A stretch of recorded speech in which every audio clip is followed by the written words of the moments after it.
You've seen the videos, maybe even felt it yourself, but what actually is that fluid?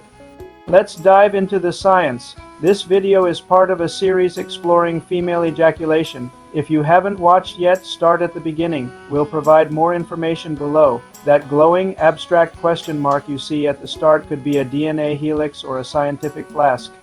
What is it?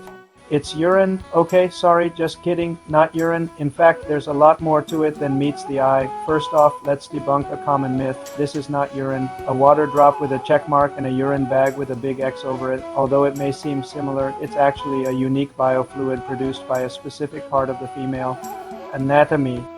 Meet the producer, the female prostate or Skene's glands. Here's a non-explicit anatomical line drawing of the internal pelvic area. You can see two small almond-shaped structures near the urethra. Those are the Skene's glands. They're homologous to the male prostate in terms of structure and function. Homologous meaning similar. Their job: produce and secrete fluid. So what exactly is inside the fluid?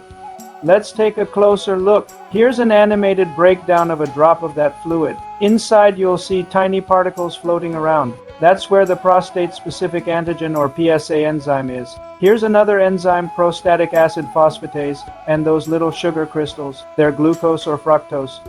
So to recap the biochemistry, we have PSA enzyme, we have fructose and other minerals, and just to be clear, 0% urea. Urea is a compound found in both urine and urine, hence the myth, but it turns out these fluids are distinct. How does it all work? When aroused, the glands fill with fluid. With more stimulation, they release the fluid. It's a simple squeeze, kind of like a sponge. Here's a simple animation of that process. The glands are being gently squeezed and the fluid is released outwards. Think of it as a natural, healthy response to arousal. So why should you care?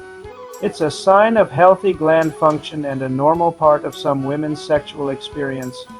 However, not everyone experiences it, and that's okay too. If you do have concerns, talk to a doctor. They can provide more information and address any worries you might have. And remember, knowledge is power. The more you understand your body, the better equipped you are to take care of it. Thanks for watching. Subscribe for more body science.